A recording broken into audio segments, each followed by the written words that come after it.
That's a good question.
Looking at the design. Good to go. You're on. Never mind. Stop looking at things. Hello, everyone. Hello. Thank you all for coming tonight. Welcome to Poster House, everyone. My name's Esperanza. I'm the assistant curator of collections here. Poster House. Oh, thank you.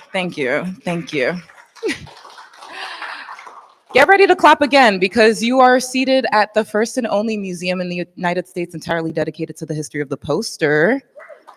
Yes. And tonight's event is titled Timeless Mucha, the magic of line roundtable conversation. That can't be the full title. Is that the full title? The Timeless Mucha is the name of the event. And before I introduce the actual event, I just want to take a quick moment to talk about accessibility here at Poster House. So clear masks and masks are available at the front desk. They're free of charge. Bathrooms are located outside of these doors to the left if you need them. Our only water fountain is right outside these doors to the or through the elevator all the way down the hall to the right. The bar will be open. This is not accessibility. The bar will be open throughout the entire event, so feel free to step out if you need to get another drink. So, Timeless Mucha, the magic of line, celebrates the groundbreaking poster design of Czech artist Alphonse Mucha and their influence on both Art Nouveau and subsequent graphic design movements. And we're joined by our panelists today, and we're going to be moderated by our executive director and curator. There are so many titles going on here, but our two panelists are Tomoko Sato, who is based in Cambridge, UK, is the curator of Mucha Foundation. Tomoko curated the exhibition currently on view at the Phillips Collection in Washington, D.C., and edited this book. She was also a core member of the team that led the recent opening of the Mucha Museum in Prague.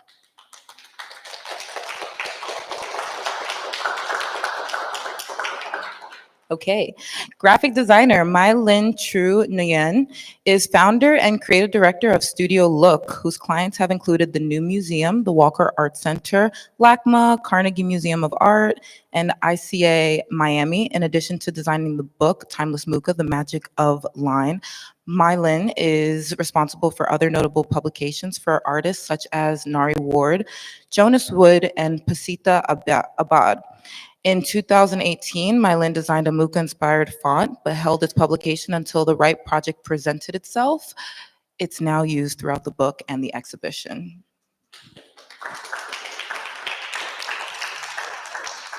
I hope you all enjoy the event tonight, and I'm going to hand the mic over. Thank you, Esperanza. Well, thank you all for joining me tonight. This is a very exciting moment for me because we opened Poster House with a Mucha exhibition. And the reason I decided to do that when we first opened was because I wanted something that even if you didn't know his name, you knew his work. It was the best way to bring the largest audience into this museum. And nobody, even if you don't know who Alphonse Mucha is, you absolutely have seen something by him or something inspired by him. I'm even wearing tonight a 1970s disco shirt with some Mucha design on it. That's how pervasive he is in the culture. So with that, though, because I did the show, I did a lot of research on Mucha, obviously leading up to that. And I know that there are dozens of Mucha books on the market. Why would you need to make another Mucha book, and what is different about this one? So I can speak to the distinction of the design of this book. With every project, we can click to the next slide. It's okay. With every project, I really want to get a firm understanding of what exists in order to design something that is the past to the present. And so knowing that Mucha has had so many publications to his name, my goal always is this relentless pursuit of creating accessibility. And accessibility not in the terms of like, is the type large enough to be read, but is the design going to make someone look? Is it going to stop someone in their tracks in the sea of images that we are confronted with every day? How do we contribute to the image making of Mucha while exciting new audiences and drawing new audiences to his work? And opening the poster house with a Mucha show, it really brings to light, you might not know his name, but you do know you've encountered his work. And so I wanted to create a design that grabbed the attention of new audiences. No, and that's great because actually if for anyone who saw the show, the way we approach shows, even if they're from a different time period, like our Art Deco show or our Alphonse Mucha show, is we try to make the exhibits feel as contemporary as they were when those posters were first published. So we had a very similar approach to wanting to make it look so modern. In the sea of book covers here, yours absolutely stands out as being just like, pow, so much more interesting, so much more engaging, so much more exciting. So I absolutely see what you're doing there. It's great. So from my point of view, Marin's book design, this is certainly excellently standing out. And it is because of her new interpretation of Mucha's own typography, which is very unusual, and also the way to place key images, back and the front. And when actually you look at the book, actually you cherish the touch, texture, everything, craftsmanship. So book as a total work of art, which is indeed Mucha's ideology as a designer, total work of art. So Mucha himself was a book designer, and I think this is a wonderful tribute. Thank you very much. No, absolutely. I actually love the detail of the designs on the page, on the sides of the book. I think it's just so, there's so many smart little decisions that add to the book as art object that I find really just delightful. Now, in addition to making the design of the book so groundbreaking, was there any research in the book that just doesn't appear in any other scholarship on Mucha so far? Well, in terms of the contents, in fact, my objective was to analyze how well-known Mucha's style, Roundtable Mucha, evolved, and why actually it is so enduring in people's memory. So basically, the exhibition we opened at the Phillips Collection in Washington, D.C. was about evolution of his linear style, magic of line, and how actually it influenced.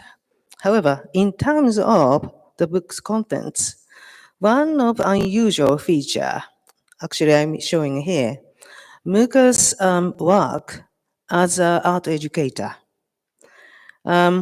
I am delighted to have received a wonderful essay by Christian Wagnerstack from Santa Fe, New Mexico Museum of Art. And he actually threw new light in Mucha's particular relationship with his student called Eugenie Schonard. Have you heard of Eugenie's name? In fact, she's actually, in my opinion, probably relatively well-known sculptor. And so here, actually, I'm showing two slides. Mucha actually teaching group of female art students, and also Eugenie's drawing taught by Mucha. And at the same time, what is more important about Mucha and Eugenie is,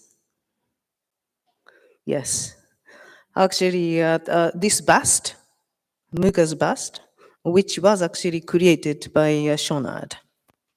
And this was on the occasion of the Mucha's retrospective, which actually featured important 5 canvases from the Slav epic at the Brooklyn Museum, 1921. Here is a poster too. And Mucha described this female student and sculptor, my student. And their friendship actually continued throughout Mucha's life. And he even introduced Shonad to Rodin. So she was actually trained in Paris under Rodin. So I can show now Shonad's work as a sculptor. Right-hand side, this beautiful mahogany sculpture. This shows Indian chief. And also, interestingly, oil painting by Mucha on the left-hand side. And in fact, the Mucha's portrait of Indian chief is predating around 1908. And the Mucha, it seems actually that he was anyway interested in indigenous culture of America, even before coming to America. By the way, Mucha visited America 7 times, starting from 1904, after disillusioned by commercial work in Paris. And at that point, he really wanted to devote his life for more ideological work, inspiring Slavonic unity in order to independent from Austrian Empire. So that was his motivation. And we don't know yet when actually he started becoming this kind of culture.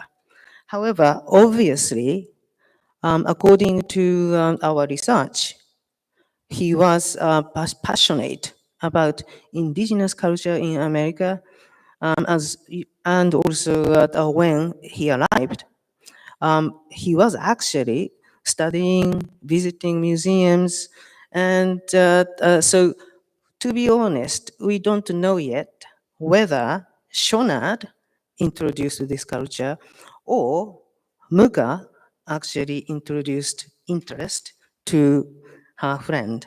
But hand by hand, their interest in indigenous culture grew, and later on, Shonad became well known, especially as a sculptor, with the subject of indigenous American people. Now, from my point of view, as a Mucha researcher, I suspect Mucha's interest in indigenous culture might be also motivated to produce his own ambitious work, the Slav epic. Because, for instance, this Indian chief, he is actually the medical doctor, and became really great friend with each other. And what was important at that time was American identity. Same way, Mucha was throughout Slavonic identity. So this is a sort of a parallel question I am now trying to explore further for the future exhibitions and also analysis, research, more publication. Right. Now, Mucha's obviously an artist who first became famous in the late 1800s. And obviously with your design, you're bringing it to the 21st century. But why is his work still relevant today?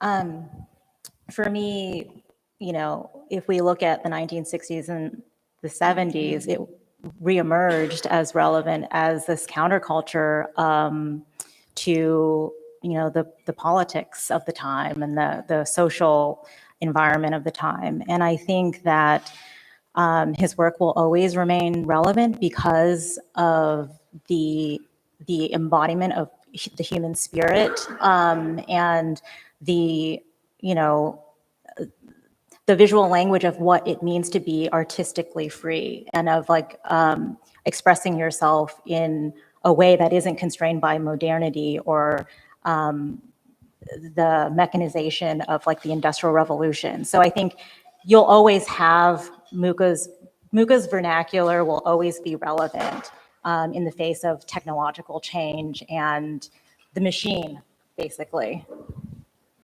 And from my point of view, I think, and also I am actually convinced, he was one of the pioneers to design poster, initially advertising,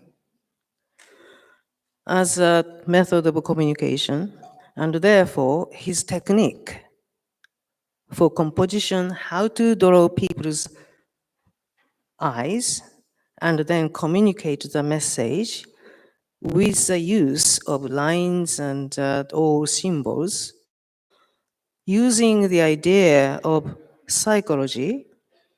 Psychology is very new field in Mucha's time, which eventually develops to Freudian psychology, etc., etc. Also, actually, optical psychology. He was very keen to introduce scientific method in design. So, in short, for instance, here actually I'm showing two posters. La Trappistine, this is a sort of advertising liquor. You can see the bottle. And also biscuit, very famous French biscuit, Lefebvre Utile. And he actually uses his understanding of optical psychology and study experiment in the studio using even medium. He was very friendly with eminent a scientist, psychologist. So, for instance, let's analyze La Trappistine. Now, normal, probably common approach to this kind of subject is people drinking actual, liquor, enjoying that kind of thing. However, no, actually, with circular motif behind this attractive lady. Because again, this is another analysis. People's eye goes to that circular motif, and circular motif actually leads to beautiful lady, flowers associated with scent of drinks, her eyes actually downcast, and then very characteristically, very strand of long hair coming down, which goes touching the table, and then you can see the bottle for the first time. So that is the way actually he's using. Also biscuit. Again, this is a poster advertising biscuit, but where can you find biscuit? Very tiny on the plate. Again, here is an attractive lady, and she is gazing at you. And in that case, psychologically, your eyes are drawn to her, and she is decorated with poppy and wheat field associated with production of biscuit. And also her hair curling and waving, which is actually echoing to another curvilinear form going down. And then, in fact, at the edge of that curvilinear form, in fact, that is Mucha's invention of Lefebvre Utile, LU logo, which is actually pointing her arm, hand, and the plate, and then you can find biscuit. So this kind of suggestive approach rather than actually showing the subject itself. I think actually we can see this kind of technique quite often today in marketing as a sort of a strategy. From that point of view, Mucha is a sort of pioneer in graphic design, especially in the field of art of advertising. It is the same. I will do very quickly. However, let's look at this Monaco Monte Carlo. Can you actually see what this is for? In fact, Monaco Monte Carlo, from a French Europeans' point of view, of course, this is a famous resort area. And this is advertising for French railway company. There's no station, no passengers, family with, suitcases. Instead, attractive ladies sitting in the middle, actually a dreamy face, and you see a very prominent linear pattern coming from bottom left corner, going up, and then surrounding her, and behind her, it forms a sort of wheels. Now, these wheels are decorated with beautiful flowers and bars, giving you sort of a lifting kind of feeling, happiness. And then behind her, through the wheel, you can see beautiful blue Mediterranean Sea, and also casino building as well. So basically, these wheels are also associated with rail track and trains wheels. So again, this is suggestive, not direct depiction. Famous job poster is the same. This is about a job company making cigarette paper. However, it's not, what most important element is a lady, obviously in ecstasy, and the half-parted lips, sensual, and people's eye going there rather than what she's holding, cigarette. So what he wanted to sell was feeling, happiness, pleasure, rather than the image of object. So from that point of view, I think he's totally modern. And this kind of technique you will see on TV or, all sort of media. Okay. So, thank you. But after going through all those advertising techniques, one thing you mentioned earlier on was symbolism. What type of symbolism does Mucha use in his posters? Symbols actually, there are two types of symbolism in art history, with capital S as a movement, symbolist movement. But at the same time, symbolism with lowercase. In Mucha's case, most of the times actually lowercase symbols. Symbols are, it can be either flowers, mostly actually, let's analyze Mucha's composition. The most understood typical composition is, as you can see with Gismonda, single figure, female. And quite often she's decorated with flowers or holding a plant. And quite often, either behind her or surrounding frames have mysterious or beautiful decorative motifs. And all motifs have got meaning. That meaning can be from your experience. Maybe you can read, in the case of flowers, floral languages. For instance, lily, love or purity, or red roses, love, that kind of the language. And also mysterious symbols like stars and so on. So his symbolism is a mixture of female figure quite often acting as a messenger, communicator, direct contact with you.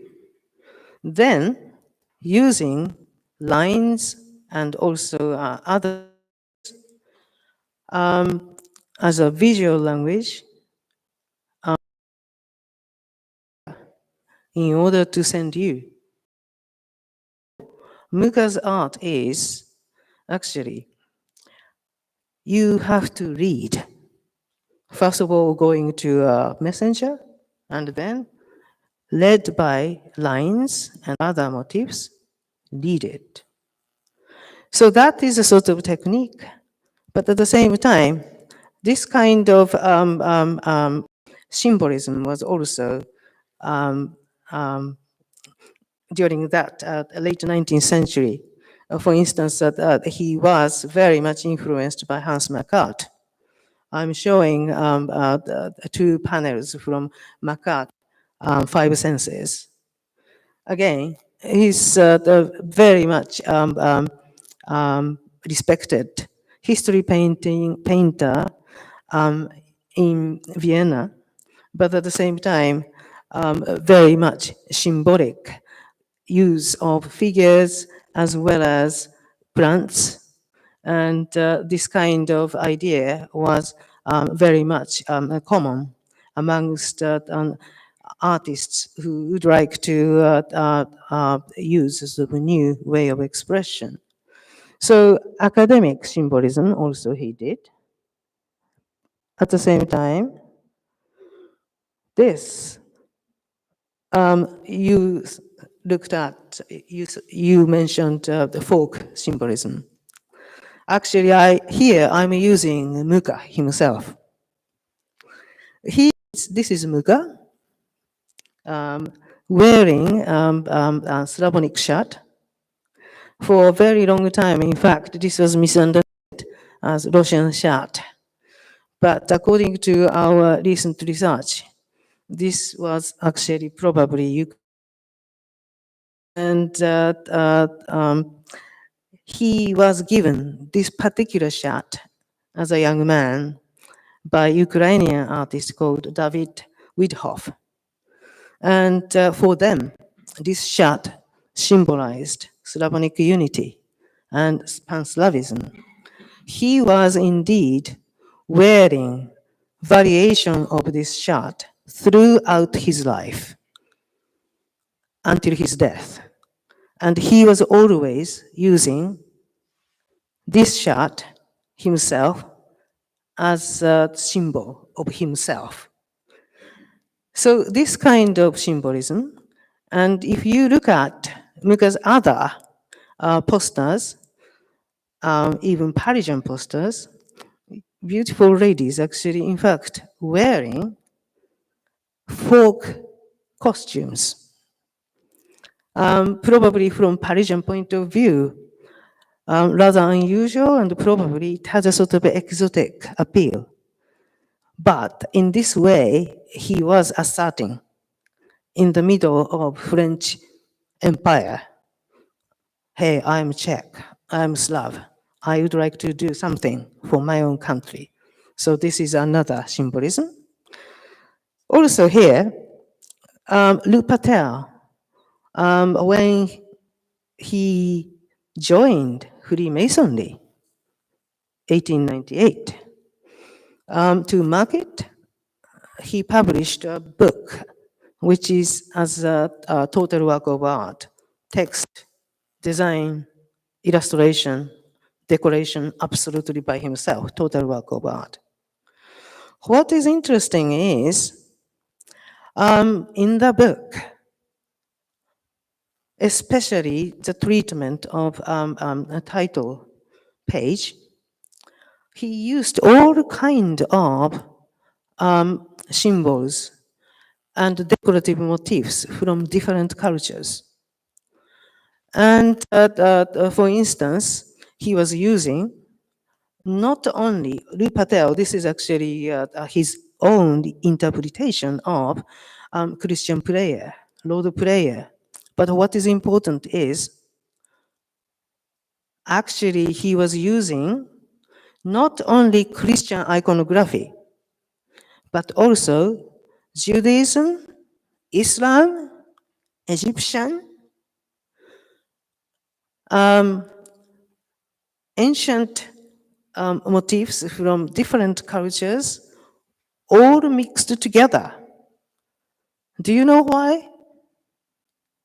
Because in his mind, what is actually most important thing is, all religions, all religious ideas which are symbols of wisdom. And wisdom shouldn't be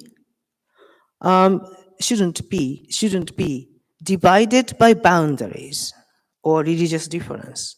So he wanted to create one coherent universe by placing different religious or different cultural motifs together. So it is ideological symbolism. Now, the book obviously covers Mucha's entire career. So can you talk a bit about how Mucha's style evolved over time, and if that symbolism, if the use of line that you talk about throughout the book, if that has changed? Okay, so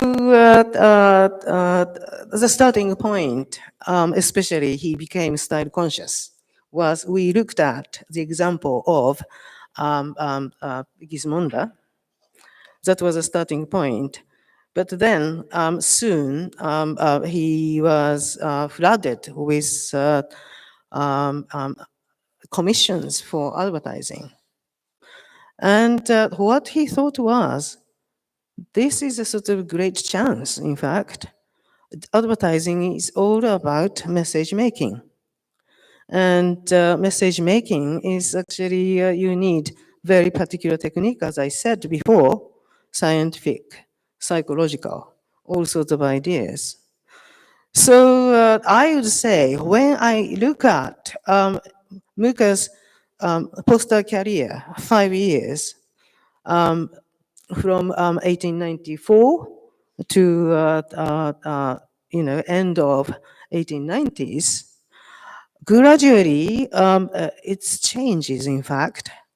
And first starting with sort of using hair, for instance, curvilinear form, and which actually gives you sort of a pointing, as I showed before, or straight line, etc. So here, actually, I'm showing his experiment. Here is a woman standing on the left-hand side. She is a medium, and the venue is Mucha's own studio in Paris. And what he was doing with his psychologist friend was exposing medium, unconscious, and to either poetry, music, as well as artistic work, and then gradually finding out how actually, what kind of shapes, what kind of lines, especially what kind of forms will generate what kind of gestures or actually medium's facial expression. And gradually, he and his companion discovered the circular forms and curvilinear forms will make you feel happy, stable, sort of a positive feeling. On the other hand, zigzag or actually irregular shapes will make you feel uncomfortable. Kind of, analysis.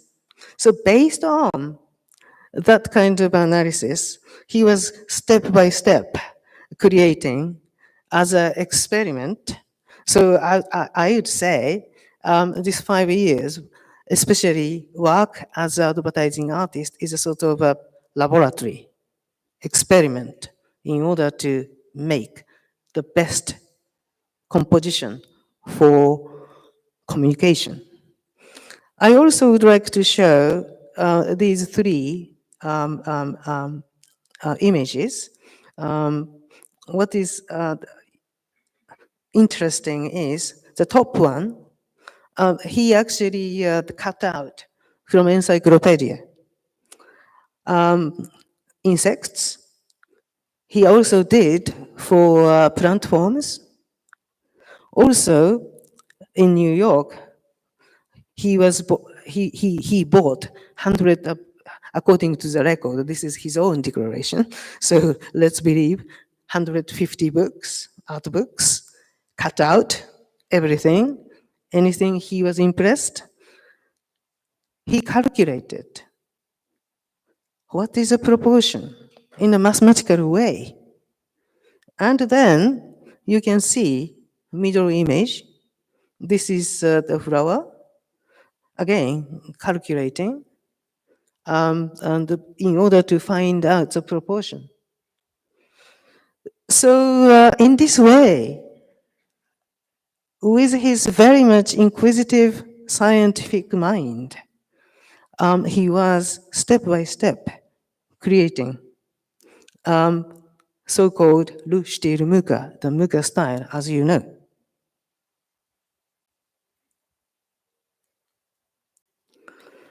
What is interesting is here, the art series painting. This is a series of 4 decorative panels. By that time, he was also, Mucha and also the publishers also started poster art idea. Originally, posters are supposed to be just for advertising.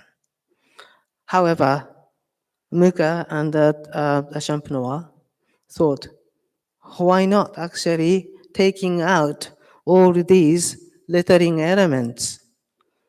Mucha's works are beautiful and so popular. Just looking at images will make you happy. Why not actually creating decorative panels? This is a name. And accessible themes like nature or times of the day, philosophical, and then mass-produced, therefore accessible, ordinary people could buy.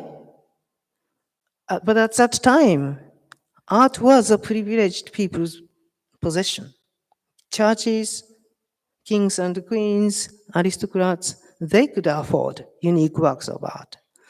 But this idea made beautiful art accessible to the wider public.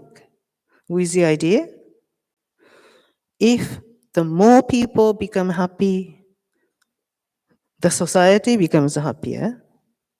And if the society and the communities become happier, the whole nation becomes happier. Each nation becomes happier. The world becomes happy. No war. So this is a sort of idea. Grand idea, but he was serious. And here, actually, I would like to show experiment how actually it was manifested in this art series. For instance, this is 4 arts is actually celebrating humanity's creative expression. It can be painting, dance, music, poetry.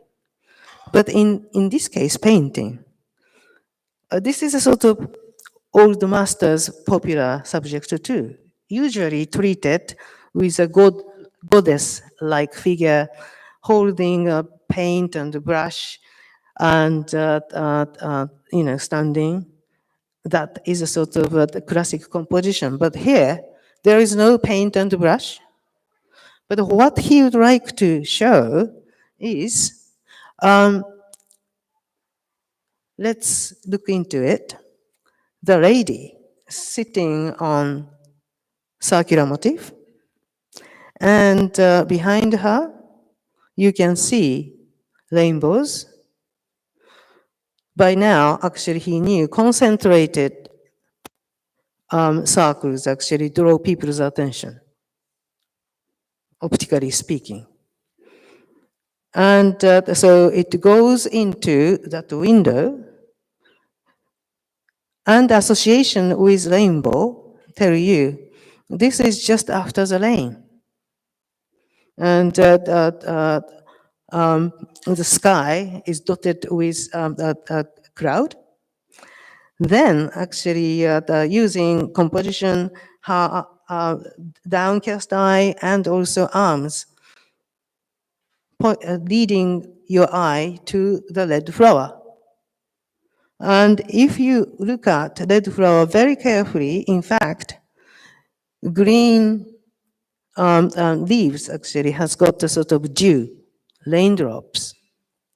So what he expressed here is painter's mind when they encounter vivid color, fresh, very beautiful nature, that feeling, creative mind. So that is a theme of this particular picture. But at the same time, this also becomes most iconic composition. For instance, this circular motif, which actually on which the lady is sitting, and her edge of her clothes, all together making alphabet Q. Now, he didn't call this Q, but he actually liked this composition very much. So he, from this point onward, he was using a lot. And then this Q formula became, when Art Nouveau and Mucha revival happened in 1960s, most imitated or inspiring formula. And at the same time, Q formula was named by British curator of the first revival of Mucha exhibition at the V&A, Brian Reed. So ever since, this name Q formula stayed, and also many artists actually today still using this kind of formula. Probably I jump to... Yeah, just because in the interest of Yeah. time, since if we want anybody to be able to ask questions, Yeah. I have to really jump ahead. Yeah. I would actually like to go back to you, since I know that you incorporate a lot of Mucha's work into your ethos behind creating the design for the book, but how much of the narrative of Mucha is reflected in the book's design, and how did you incorporate Mucha's style without making it feel kitschy? Well, just to, yeah, you can, no, I think some of the symbolism and this is great, yes. And what Tomoko just mentioned in terms of the Q factor, I really wanted to, and in every project that I work on, I really want to be mindful of the historic and be referential, but then also ensure that the thing that we do create is new and continues the conversation of the historical motifs and ideas and symbolism that he set forth. And so with this book in particular, in 2018, I had self-initiated the design of this typeface that was inspired by Mucha. And so I think the merging of this contemporary interpretation of Mucha's typographic style, and then just balancing it with motifs that he himself published in these kinds of handbooks and guides for his peers and contemporaries of the time, to be able to incorporate design and beauty into their own work and into furniture and industrial design and environmental design. So it's really a balancing of the historical and then understanding the design variables that you can make contemporary decisions on, like color, material, and the use of these motifs in a very mindful and balanced way to avoid being kitsch, because we never want to simulate, regurgitate, mimic. I think that is where the territory of becoming too, I guess, overwhelmed by the inspiration rather than relying on yourself to create something new. And so a lot. Next. Yeah, so these are slides from, is this? This is from, there is a sort of design book, another Yes, one, but so- not document decorative or figure decorative. Right. Different one. So some of these motifs are pulled into the edge printing, and then the frames are utilized for the title pages. But that paired with the contemporary typeface really bridges the past and the present. And the overall intent of the book too was this relentless pursuit of creating an object that really elicits an emotional response. And I think that is one of these things that Mucha really strived to do is, before Keith Haring said art is for everyone, it's like Mucha really believed art should be for everybody. And a book, in my view, is always the opportunity to allow, enable, empower the everyday person to have a piece of art in their home. Yes. So I feel like we're going to have to So jump. this oh, also, sorry. yeah. Yes. Okay, I was going to say that I feel like, because in the interest of time, I want to make sure that people are actually able to answer questions. So we may actually have to cut ahead to Okay, questions. yeah, sure. Does anyone have any questions for either the author or the designer? Yes, Nico.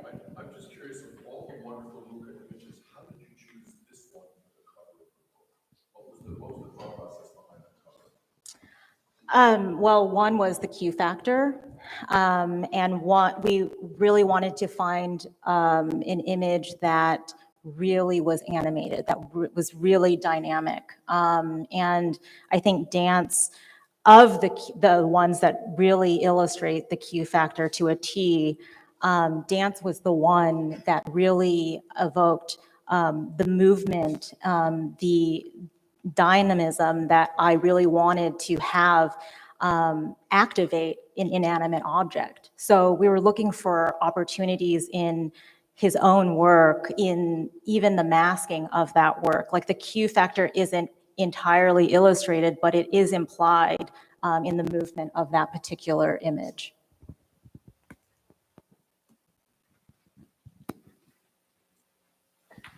And on that same note, I'm curious about the selection of the color of the book. Sorry? If you could go, keep going, yeah. You go one more. So the color also is a reference to his work. And then if you keep going, I think you will eventually hit the color slide. Here it is. So it really like I said, in my work, I'm always trying to reference the past, connect it, bridge it to the present, but then also ensure that we do create a new feeling and draw upon the psychology of advertising, which was so important in his work. But so the reddish orange appears in a lot of his work, but then the day glow of the 60s and 70s revival of Art Nouveau was also very important to draw inspiration from. And so that's how we arrived at that color and that color combination, just to be able to create a visual vibration and sensation in your eyes.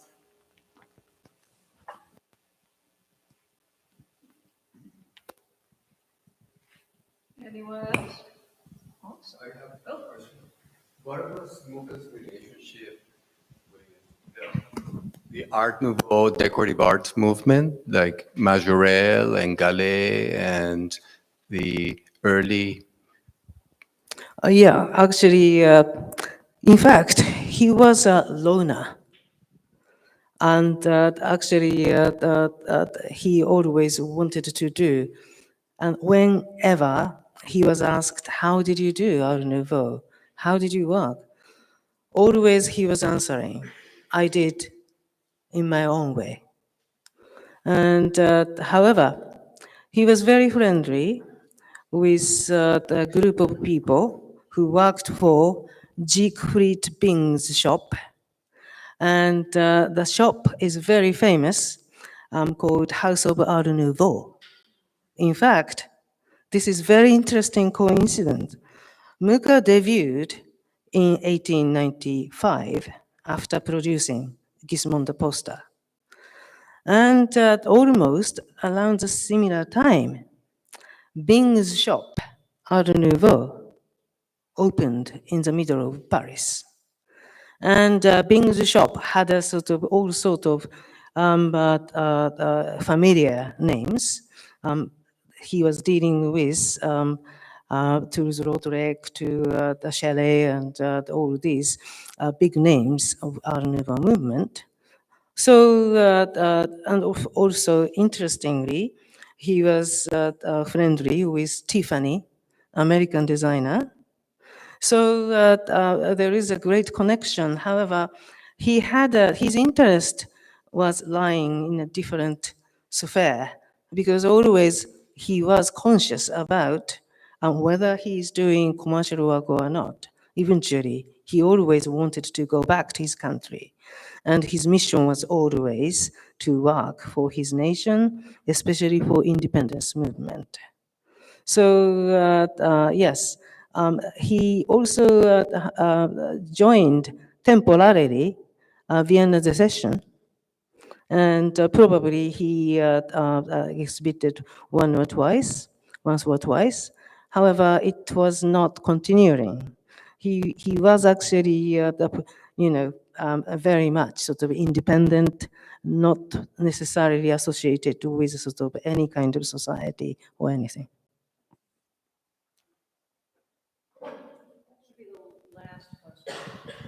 I was just wondering, because you show the 1960s psychedelic stuff, how did the people who started reappropriating and rediscovering Mucha, how did they find that? Like, were there like books put out that they, around the time that brought it? Because obviously there was no internet. You could just, hey, find this and reverse image search and find out about this cool guy.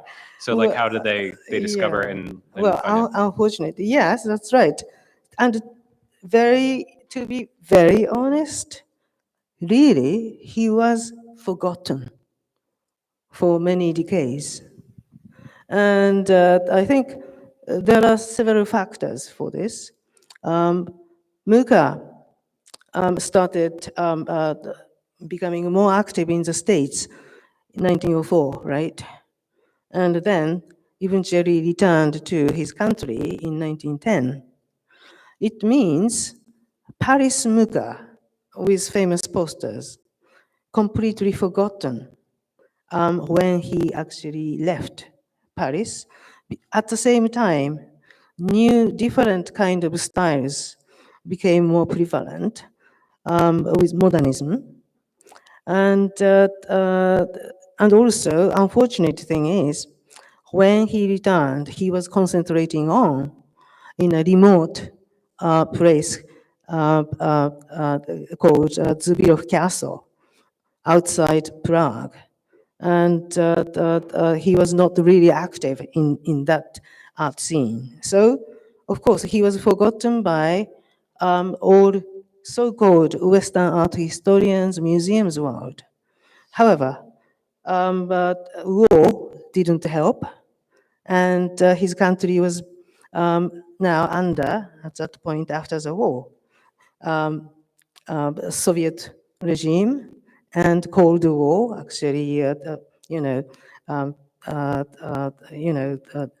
stopped people's interest or any kind of desire to study Mucha, all gone. However, I think Mucha's son, Yeji Mucha, he was in Britain as a soldier, again, after fall of Paris and also a difficult situation in his own country. Then he met this later V&A curator, Brian Reed. And something happened, I think. We still need to look at our archives. But together, they produced this first ever revival exhibition at the Victoria and Albert Museum in 1963. And somehow, which was actually very successful. And at that time, graphic designers, especially for rock music and so on, and they picked up Mucha's style. And especially his dreamy world or peaceful world also echoed people's desire at that time, anti-war movement, Vietnam War or nuclear crisis. So that was the beginning, starting in London, swinging 60s. Soon, actually, it went to West Coast. So that is how actually both two countries, Britain and UK, Britain and America, became center of Mucha revival. Well, clearly we missed out getting a Mucha-inspired anti-nuclear poster for this show. Would have been amazing. If you know of one, we want it. But thank you both so much for this evening. This has been fantastic, especially as a massive Mucha fan, and I'm assuming everyone else in this room is a massive Mucha fan. The book, which is gorgeous, is the most beautiful book I've ever seen on Mucha. It is available outside in the shop if anyone's interested in it. I'm sure they would be very happy to sign it for everyone who's really, really into being a super fan. And thank you all for coming.